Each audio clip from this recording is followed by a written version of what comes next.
The stars looked cold and distant from the bridge of the massive Zephyrian warship Void Render. Admiral Kekstar stood before the main viewing screen, his 4 arms crossed behind his back as he studied the reports his scouts had brought him. The blue planet spinning slowly on the display looked peaceful and harmless. "Tell me again about this world," Admiral Kekstar said to his intelligence officer, Commander Valkash.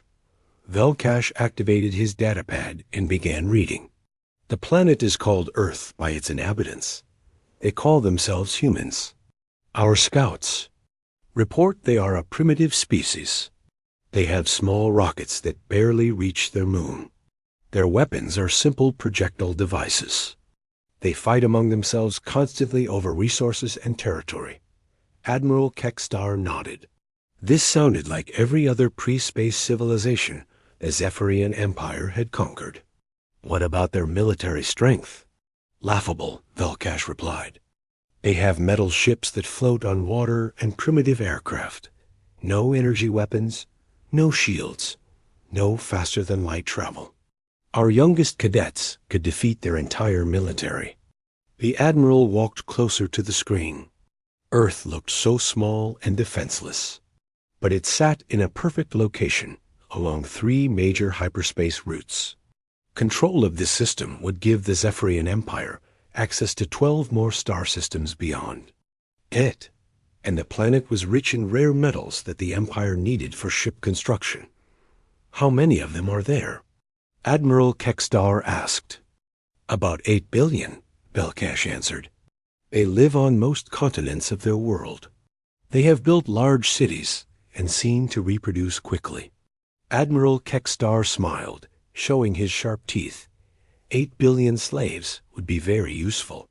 The Empire always needed more workers for the mining operations on conquered worlds. Prepare the standard conquest protocol. We will give them the usual terms. Submit or face destruction. 300 Zephyrian ships moved through hyperspace toward Earth. Each ship was longer than the tallest buildings on Earth. Their hulls gleamed with blue energy shields. Their weapons could turn mountains into glass. In all their history of conquest, no primitive world had ever refused to surrender when faced with such overwhelming power. On Earth, things were normal. People went to work, children went to school, and nobody knew that alien ships were traveling toward them through folded space. Captain Alex Turner floated weightlessly in the International Space Station, checking communication equipment as he did every morning. He had been in space for 6 months and would return to Earth in 2 weeks. Alex enjoyed the quiet of space and the beautiful view of his home planet through the station windows. At exactly 10:47 Earth time, Alex's instruments began showing readings he had never seen before. Strange energy patterns were appearing at the edge of the solar system. The readings were so unusual that Alex thought his equipment was broken. He ran diagnostic tests 3 times, but the readings remained the same. "Ground control, this is Alex spoke into his radio. "I'm getting some very strange readings out here. Large energy signatures appearing beyond Pluto." The voice of ground control crackled back through static. "ISS, please repeat. Did you say energy signatures?" "Confirmed, ground control. Multiple large energy sources, unlike anything in our databases. Requesting immediate analysis from deep space monitoring." Dr. Lisa Grant was working in the station's small laboratory when Alex called her over to look at the readings. Lisa was a biologist, but she had studied physics in college and understood the instruments better than most people. "Alex, these readings are impossible," Lisa said, staring at the display. "This amount of energy would require technology we don't have. These signatures are moving too fast to be natural phenomena. Could they be alien?" Alex asked quietly. Lisa paused before answering.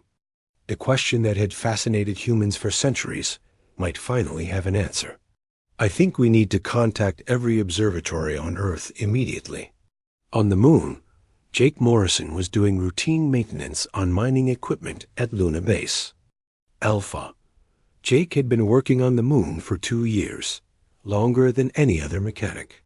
He enjoyed the solitude and the good pay, even though he missed Earth's blue skies. Jake was replacing a broken hydraulic system when he saw something that made him drop his tools. Through his helmet visor, he watched as the stars seemed to bend and twist in one section of space. Then, like tears opening in a black cloth, bright holes appeared in the darkness. Dot ships began emerging from these tears in space. Ships unlike anything Jake had ever imagined. They were long and curved, made of what looked like crystal and metal combined. Blue light pulsed along their hulls like heartbeats. As more ships appeared, Jake counted over 50, then over 100. Base control, this is Morrison. Jake spoke into his radio with a shaking voice. You need to see this. We have visitors, and they're not from around here.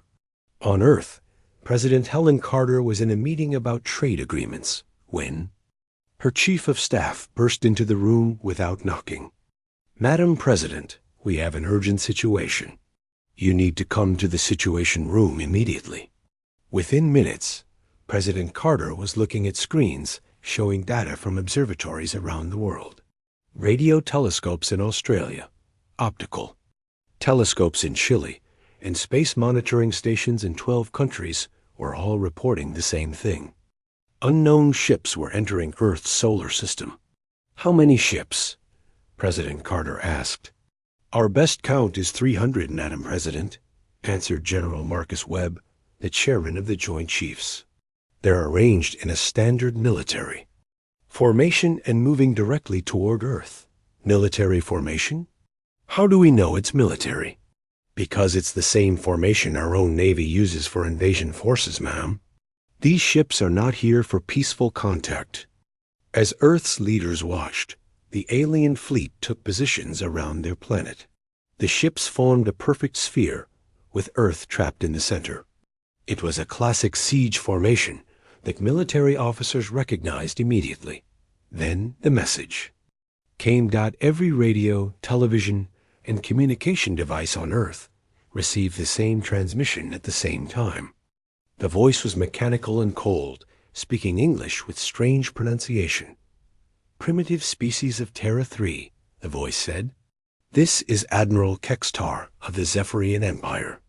Your world has been selected for incorporation into our empire. You have 72 Earth hours to surrender unconditionally. All military forces must stand down. All government leaders must prepare to transfer authority to Zephyrian administrators. Resistance will result in planetary cleansing. You have been warned. The transmission ended, leaving Earth in shocked silence.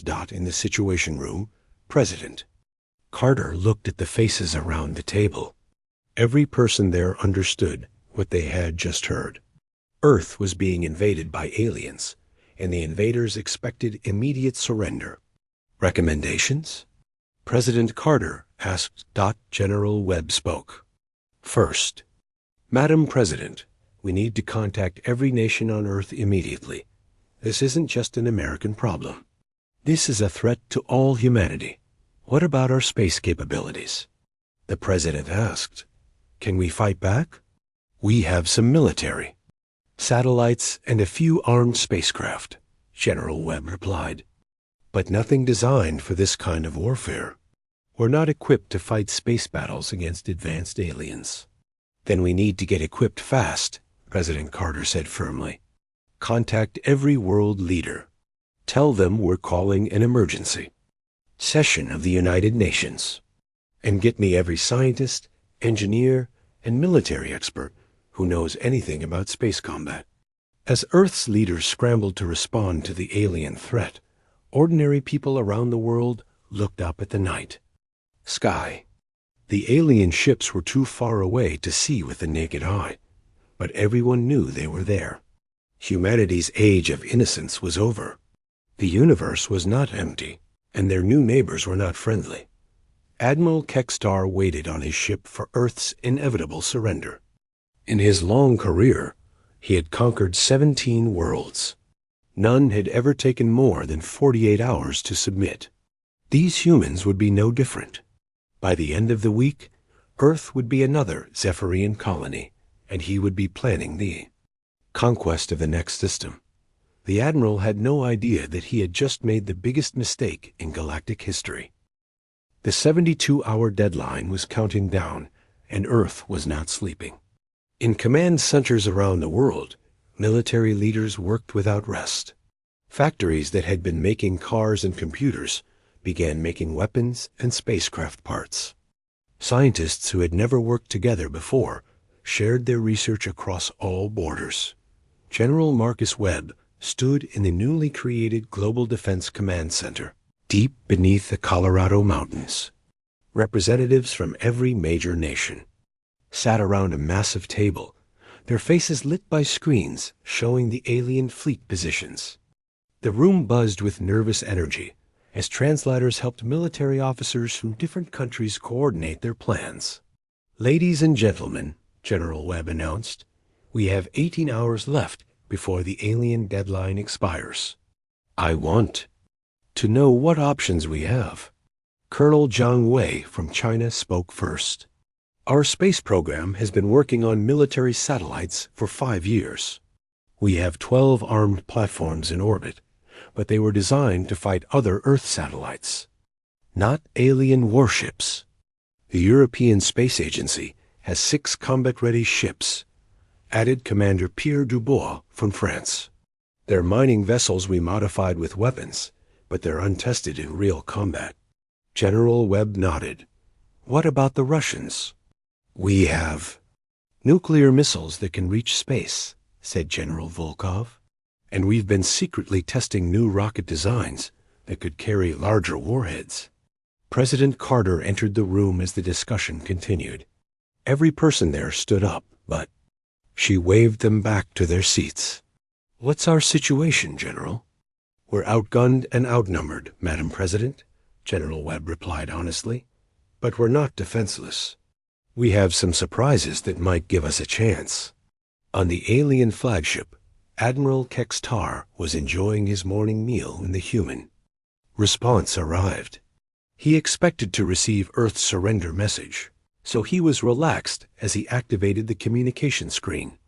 Instead of surrender, he saw the face of General Webb in the command center. A human looked directly at the camera and spoke clearly. "Admiral Kextar of the Zephyrian Empire, this is General Marcus Webb, Supreme Allied Commander of Earth Defense Forces. We have received your ultimatum and considered your terms. Our response is simple. We respectfully decline your offer. Earth is not for sale, rent, or conquest. We suggest you reconsider your position while you still can." The transmission ended, leaving Admiral Kextar staring at a blank screen.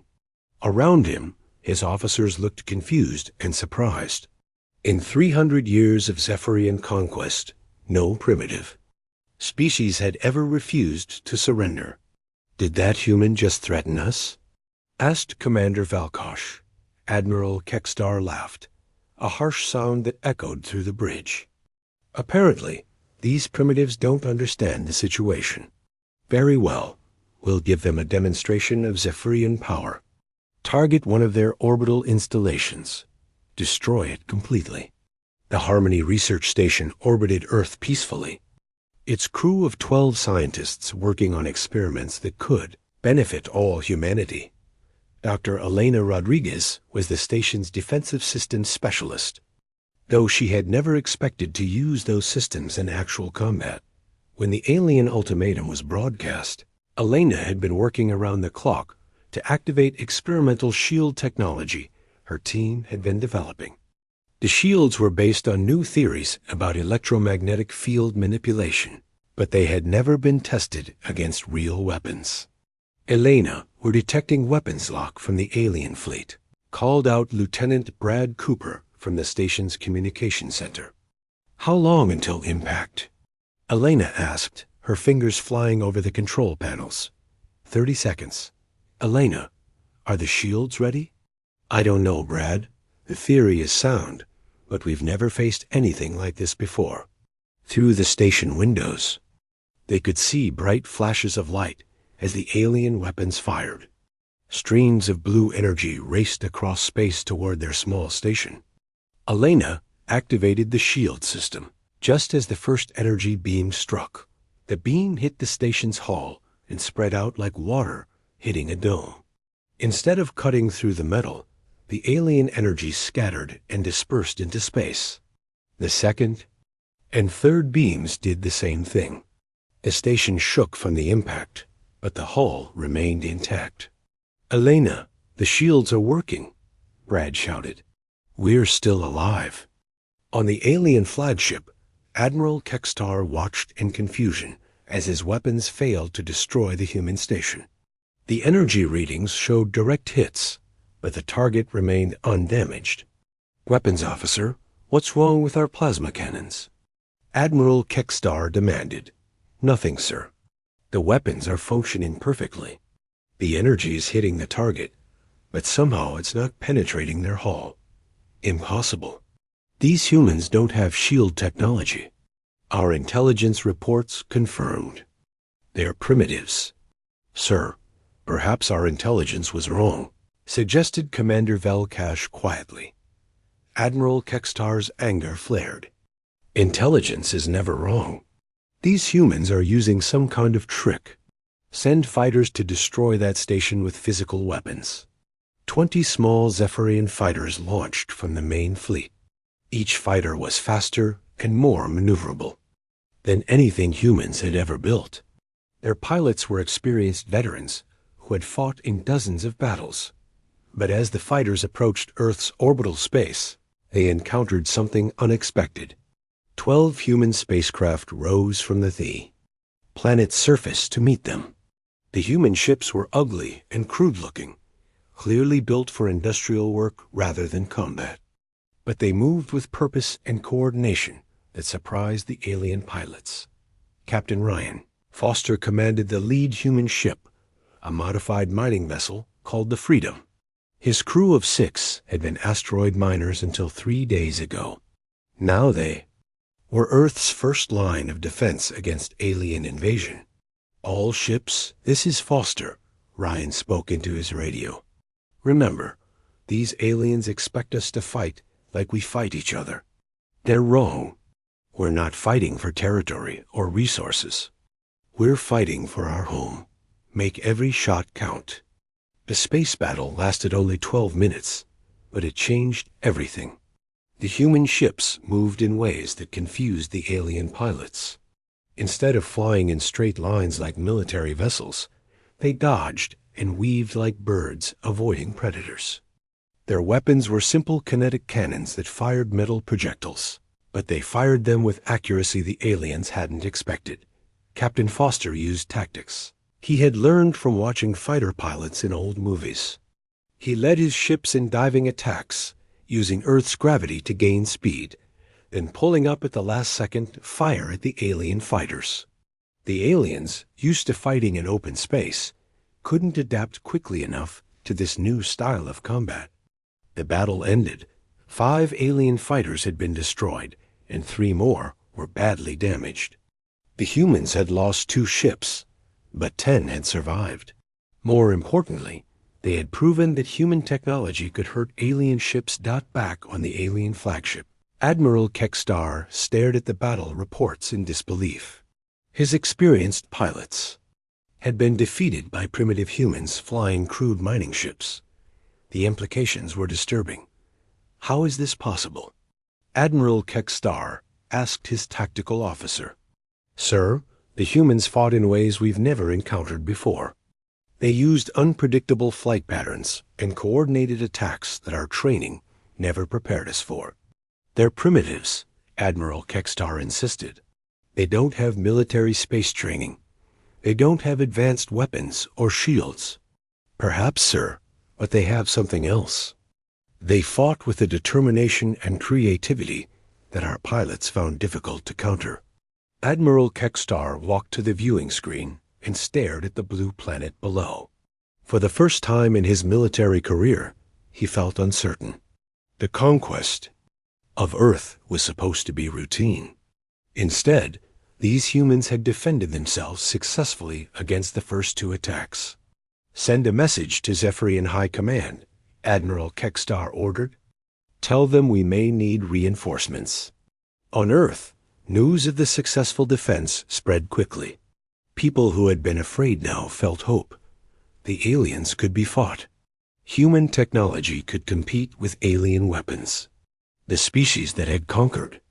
17 star systems had been bloodied by the inhabitants of one small blue planet. Dr. Elena Rodriguez became an instant hero when the story of the Harmony Station's defense was broadcast worldwide. But she knew the real battle was just beginning. The aliens had tested Earth's defenses with a small attack. The next assault would be much larger and more determined. In the Global Defense Command Center, General Webb studied the battle reports with growing confidence. The humans had advantages they hadn't known about. Their ships were harder to predict than alien computers expected. Their weapons, while primitive, were effective. Most importantly, human crews seemed to perform better under pressure, not worse. "General, we're receiving communications from the lunar base," reported a communications officer. General Webb activated the screen and saw Jake Morrison's face. The mechanic looked tired but determined. "General, we've been watching the battle from up here. I've got good news and bad news. The good news is that these aliens aren't as tough as they look. The bad news is that they're bringing up more ships. A lot more ships." Through the lunar base's telescopes, Jake could see the alien fleet reorganizing. The scattered formation was tightening into a assault pattern. The aliens were preparing for a full-scale attack on Earth. "How long do we have?" General Webb asked. The news of humanity's first victory against the aliens spread across Earth faster than any news story in history. Television networks interrupted regular programming to show footage of the space battle. Social media exploded with videos of human ships fighting alien fighters. People gathered in streets and town squares, watching the news on their phones and tablets. Something remarkable was happening. Countries that had been enemies for decades suddenly became allies.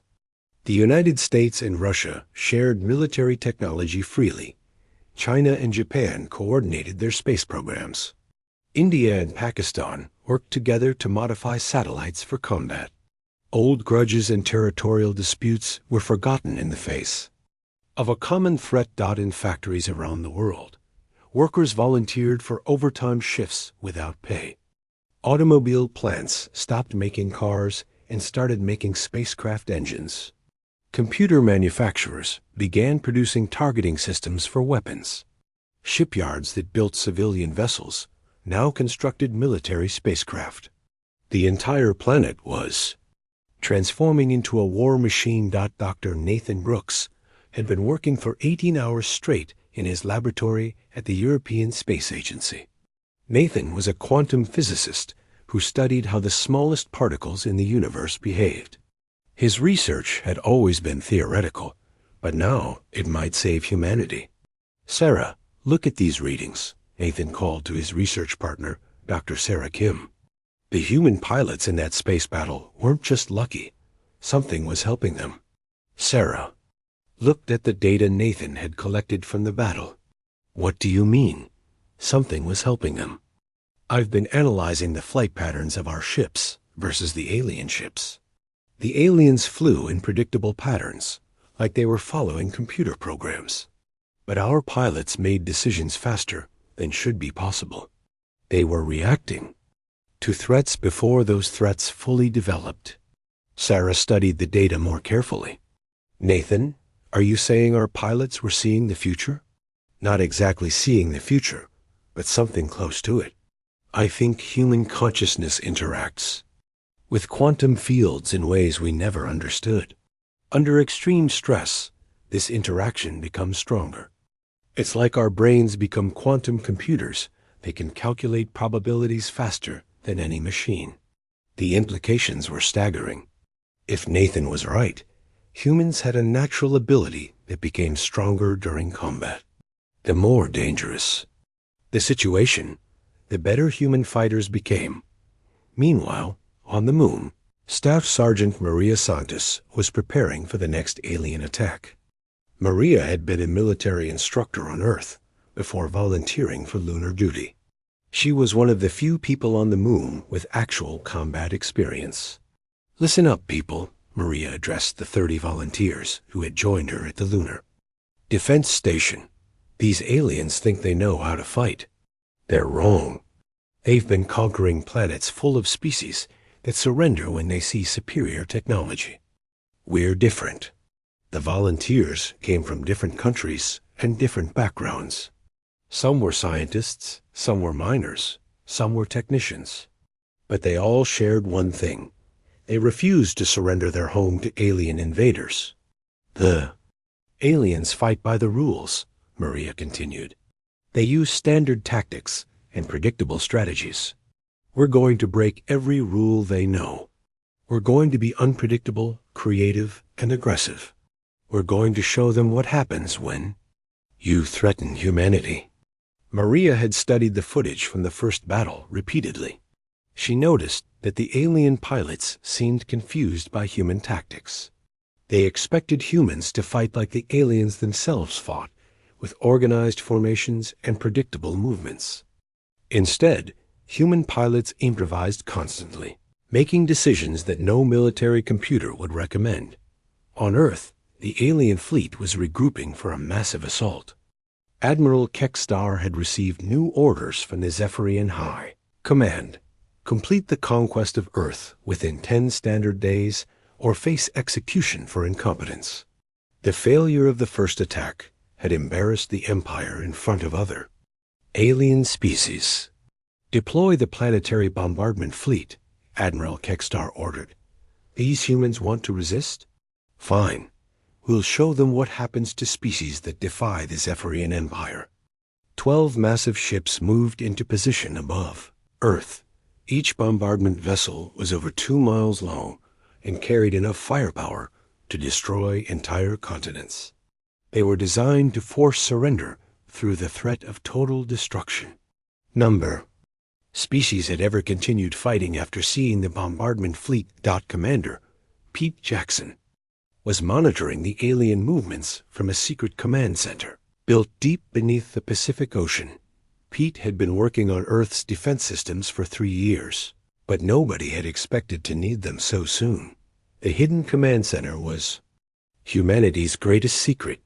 It contained a global network of quantum communication devices that could coordinate all human forces instantly, regardless of distance.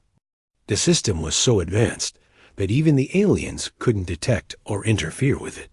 "All units, this is command," Pete spoke into his communication system. "The aliens are deploying bombardment ships. Initiate Protocol 7. Across Earth." Hidden installations began activating.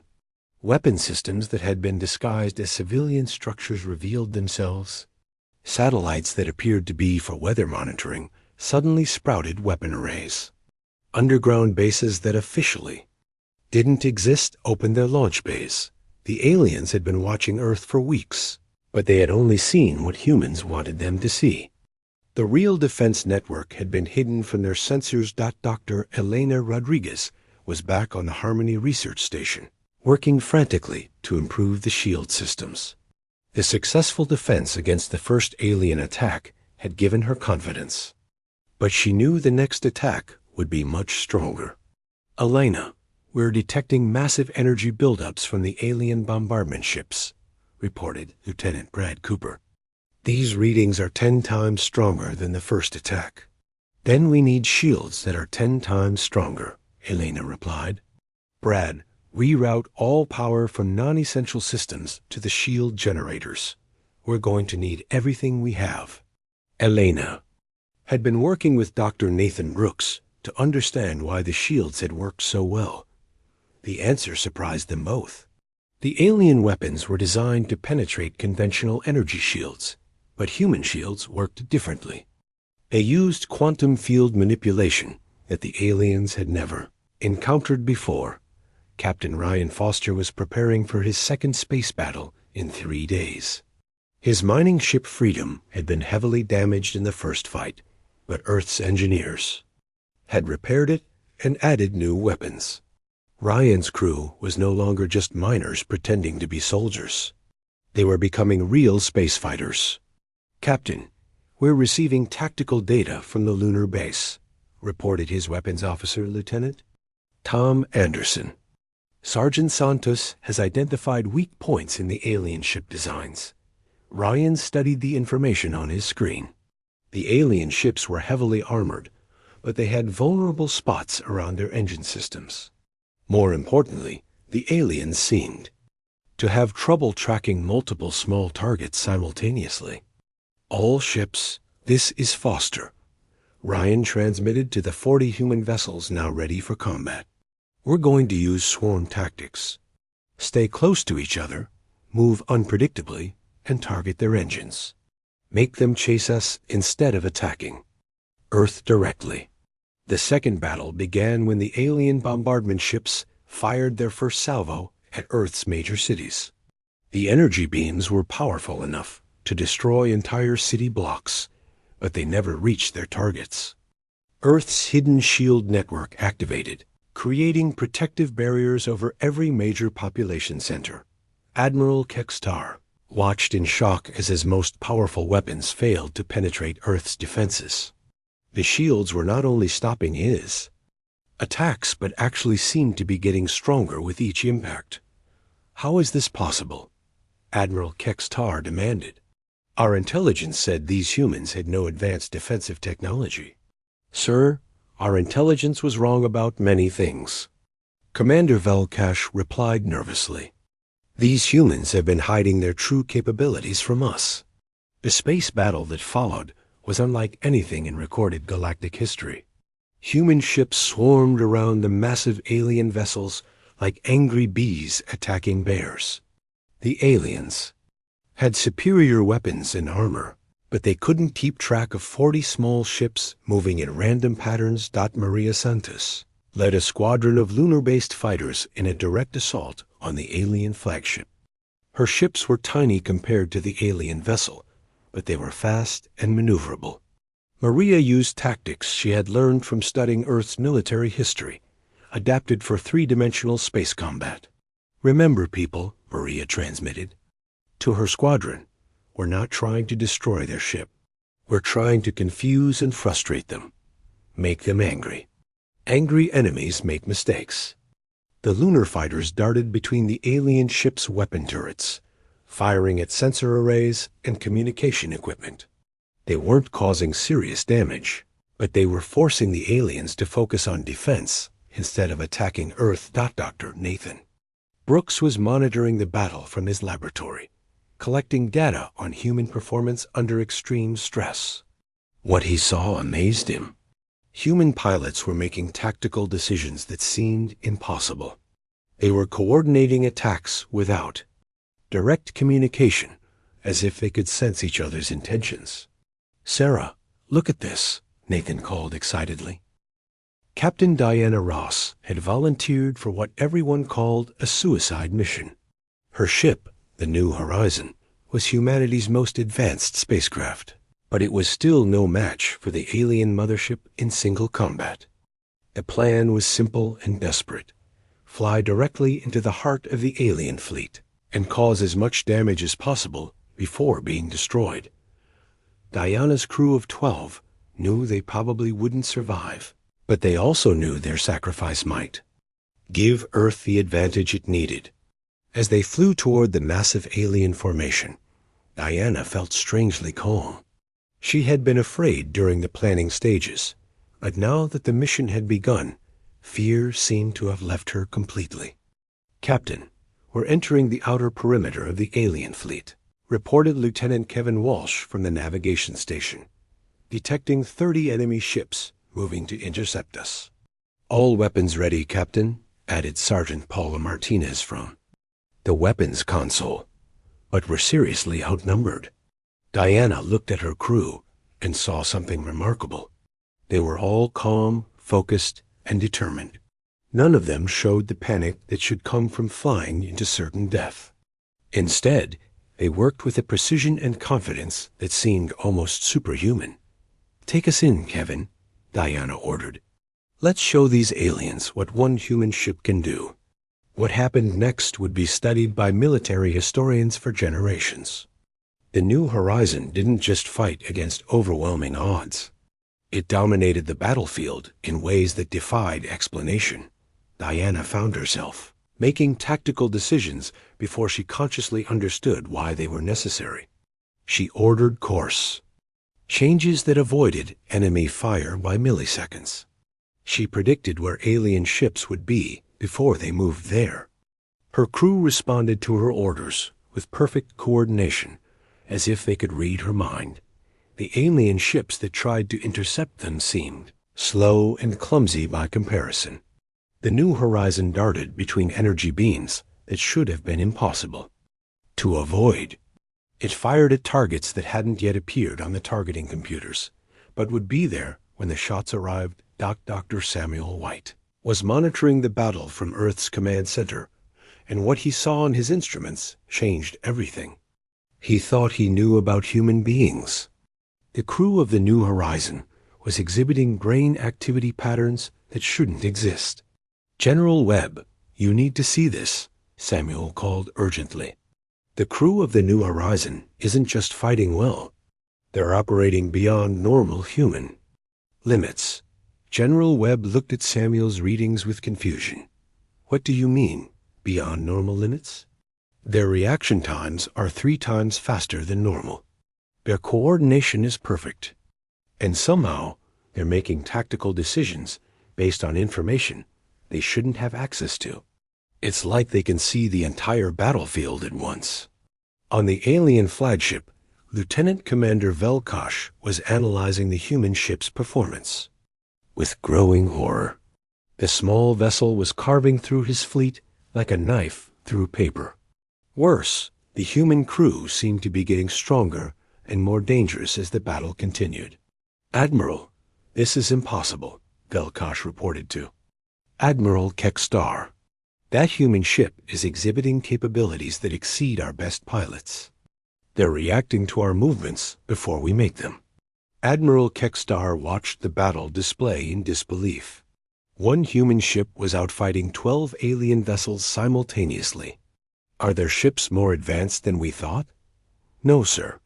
Our analysis shows their technology is still primitive compared to ours. The difference isn't in their machines. It's in the crew themselves." The Battle of Europa, as historians would later call it, began when Sergeant Tony Martinez led a squad of Space Marines in a boarding assault on a Zephyrian command ship. The mission was considered impossible, but human forces were running out of conventional options. Tony and his team of 8 Marines used small assault pods to attach to the alien ship's hull. They cut through the metal plating with plasma torches and entered the ship through the maintenance tunnels. What they found inside challenged everything the galaxy thought it knew about warfare. The alien crew of the command ship outnumbered the human Marines 20 to 1. The aliens had better weapons and knew their own ship perfectly. By every military principle, the humans should have been captured or killed within minutes. Instead, the Marines moved through the alien ship like apex predators hunting prey. They seemed to sense danger through walls and around corners. They anticipated alien movements and set traps in places where enemies would appear. They coordinated their attacks without radio communication, as if sharing a single mind. Alien security recordings of the boarding action would later become the most studied military footage in galactic history. The humans moved with a fluid grace that seemed almost supernatural. They flowed around obstacles, struck from unexpected directions, and disappeared into shadows when faced with superior numbers. "Tony, how did you know they would come through that door?" asked Private Lisa Campbell after they had eliminated another group of alien defenders. "I don't know," Tony replied honestly. "I just felt like they would be there. Like I could sense them moving through the ship." Dr. Nathan Brooks had been studying the quantum readings from the human Marines and his discovery was revolutionary. Under extreme stress, human brains were creating quantum entanglement, not just with each other, but with their environment. They were unconsciously processing information from quantum fields that surrounded them. "Sarah, do you understand what this means?" Nathan asked his research partner excitedly. "Humans aren't just intelligent. We're quantum sensitive. We can process information that exists below the threshold of normal perception." "You're saying we're psychic?" Sarah asked skeptically. "Not psychic in the supernatural sense, but something similar. Under extreme stress, human consciousness expands to process quantum information from our surroundings.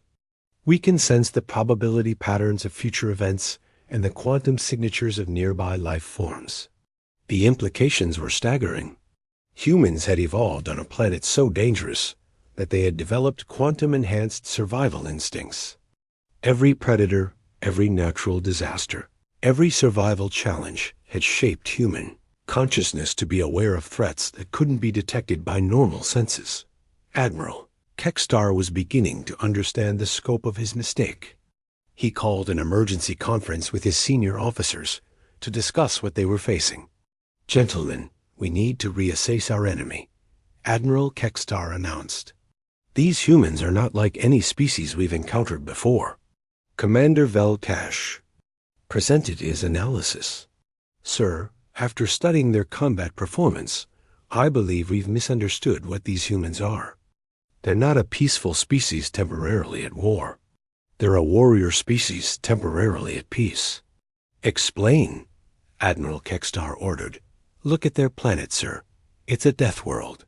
Massive predators, violent weather, natural disasters, diseases that kill millions. Any species that survived on that planet would have to be incredibly dangerous.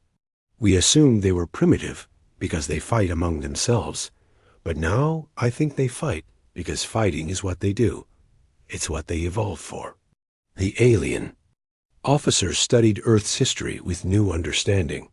Humans had been at war constantly throughout their recorded history. They had developed thousands of different fighting styles, weapons, and tactics. They had survived ice ages, asteroid impacts, supervolcanoes, and mass extinctions. They weren't peaceful beings corrupted by war. They were weapons that had learned to think. Captain Diana Ross and her crew had been fighting for 4 hours when something extraordinary happened. As alien ships closed in for what should have been the final attack, the human crew stopped being 12 separate people and became something else entirely. They moved with perfect synchronization, each person knowing exactly what the others would do. Diana piloted the ship while simultaneously operating weapon systems. Kevin calculated navigation while helping with repairs. Paula managed life support while directing defensive systems. They had become a single organism with 12 bodies. The alien ships that tried to destroy them found themselves fighting something they couldn't understand. The new horizon seemed to be everywhere at once, striking from impossible angles and disappearing before return fire could reach it. Human consciousness, enhanced by quantum entanglement and driven by the desperate need to protect their home, had transcended normal limitations. Commander Jennifer Lee had been captured during an earlier battle and was being held aboard the Zephyrian flagship. Her captors wanted to understand how humans fought so effectively, so they brought her to observe the battle. "How are your people doing this?" demanded the alien interrogator. "Your technology is inferior. Your numbers are smaller. You should have been defeated days ago." Jennifer looked at the alien with calm certainty. "You made a mistake in your research about humanity. You looked at our technology and our numbers, but you didn't understand what we really are. Then tell us, what are humans?" Jennifer smiled, and for the first time, the alien interrogator felt something he had never experienced before: fear of a prisoner who was completely helpless. "We're the species that survived on a planet that tried to kill us every single day, for millions of years. We're the species that turned fighting into an art form. You looked at Earth and saw primitive wars between nations. We saw training exercises. The war ended not with a final battle, but with a message from Admiral Kextar to General Webb. The alien commander's voice carried exhaustion and defeat as he spoke through the communication channel.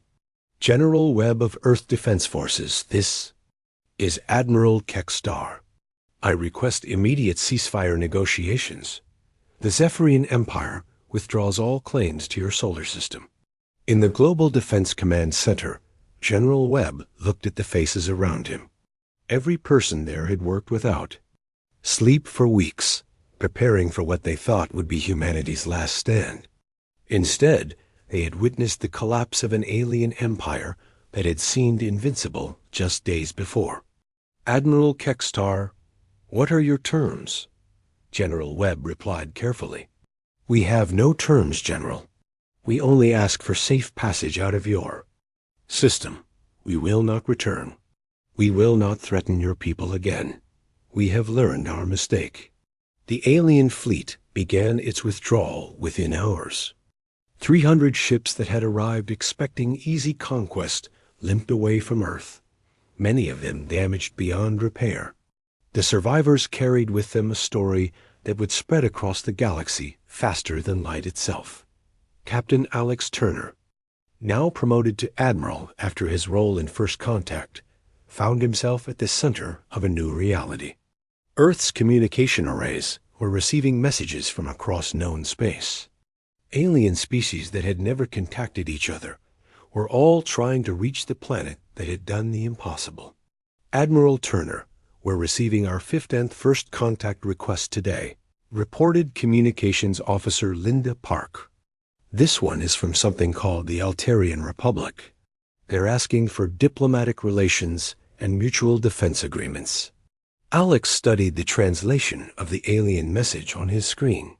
The Altarians had been subjects of the Zephyrian Empire for over a century.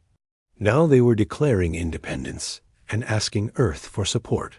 How many liberation movements have contacted us so far? Alex asked. 47 different species, sir. They're all rebelling against the Zephyrian Empire. Some are asking for military advisors. Others want defensive alliances. A few are just asking for our promise that we won't conquer them. Dr. Lisa Grant had been appointed as Earth's first xenological ambassador, responsible for managing contact with alien species. Her office received dozens of requests every day from civilizations that wanted to establish relations with humanity. The most surprising contact came from the Kepler Collective, a group of advanced species that had remained neutral for thousands of years. Their message was unlike anything humans had expected to receive. People of Earth, the message began, we have observed your successful defense against Zephyrian aggression. We wish to invite humanity to join the Galactic Council as a founding member of a new alliance based on freedom and mutual cooperation. Lisa couldn't believe what she was reading. Humanity had gone from being completely unknown to the galaxy to being invited to help lead it. All in a matter of weeks, President Carter addressed the United Nations, now expanded to include alien representatives who had requested permission to establish embassies on Earth. His speech was broadcast across known space, carrying humanity's message to billions of beings on hundreds of worlds. My fellow citizens of Earth, and our new friends across the galaxy, President Carter began. 3 weeks ago, we learned we were not alone in the universe. We discovered that space was full of civilizations that had been watching us from a distance. We also learned that some of those civilizations saw us as prey. The president paused, looking at the alien ambassadors who sat among the human delegates. Today, we send a different message to the galaxy. Earth stands ready to defend not just humanity, but any species committed to freedom and self-determination. We will not seek to conquer or control others, but we will not allow others to conquer or control the innocent. The formation of the Terran Alliance happened surprisingly quickly. Within 2 months of the failed invasion, Earth had signed the mutual defense agreements with 12 different species. The Alliance's charter was based on human concepts of individual liberty and collective security, ideas that resonated with populations across the galaxy who had lived under authoritarian rule. Commander Pete Jackson found himself leading a force of human military advisors who helped coordinate liberation movements on 6 different worlds. His teams taught alien resistance fighters the tactical innovations that had proved so effective against Zephyrian forces. The key is unpredictability, Pete explained to a group of Altarian rebels during a training session. Your enemy expects you to follow standard military doctrine. Don't give them what they expect. Be creative. Be flexible. Make them guess what you'll do next. The Altarians were quick learners. Like many species that had suffered under Zephyrian rule, they had the motivation to fight. They just needed to learn human-style tactics that emphasized individual initiative. Over rigid command structures. Captain Ryan Foster was commanding humanity's first dreadnought, a massive ship built with hybrid human-alien technology. The vessel, named the Earth's Promise, combined human tactical systems with advanced alien engineering. It patrolled the borders of Terran space as a visible reminder of Earth's defensive capabilities. Captain, we're receiving a distress call from a civilian transport, reported Lieutenant Tom Henderson from the communication station. Pirates are attacking a refugee ship carrying families fleeing Zephyrian territory. Set course to intercept, Ryan ordered immediately. These people asked for our protection. They're going to get it. The Earth's Promise arrived at the attack site within minutes. The pirate ships were crude vessels operated by criminals who preyed on defenseless refugees. They took one look at the human dreadnought and fled without firing a shot. But the real impact of human involvement in galactic affairs wasn't military. It was political and social. Species across the galaxy were learning about human concepts, like democracy, individual rights, and voluntary cooperation. These ideas spread like wildfire among populations that had known only authoritarian rule. The Zephyrian Empire itself was collapsing. Subject species were declaring independence faster than the imperial military could respond. Worlds that had been conquered centuries ago were throwing off their chains and establishing democratic governments based on the Terran Alliance. Model. Dr. Nathan Brooks had established a research institute dedicated to studying the quantum consciousness effects that made humans so effective in combat. But his most important discovery was that other species could learn similar techniques.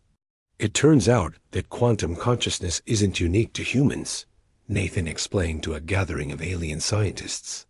Other species have the potential for similar abilities, but they were never put under the evolutionary pressure that developed these traits in humans. With proper training, anyone can enhance their awareness and reaction capabilities.